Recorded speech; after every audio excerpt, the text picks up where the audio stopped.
ప్రపంచంలో ఉన్న అరాచక నాయకుల గేమ్స్లన్నీ బ్లాక్ మనీల కోసమేరా, బ్లాక్ మనీల కోసమే. వారందరి గేమ్స్లన్నీ చేంజ్ చేయడానికే గేమ్ చేంజర్ 2 వస్తున్నాడు. గేమ్ చేంజర్ 2 వస్తున్నాడు. అరాచక నాయక బ్లాక్ మనీ గాళ్ళ గుండెల్లో రామబాణం వదిలి వారి ప్రాణాలను తీసి ఆ వేల కోట్ల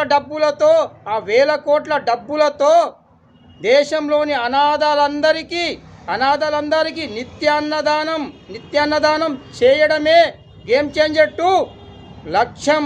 ఏమనుకున్నారు బ్లాక్ మనీ ఎదవల్లారా? రామబాణం వస్తుంది, మీ ప్రాణాలు పోతాయి. మీ బ్లాక్ మనీని వెంటనే తిరిగి ఇచ్చేయండి.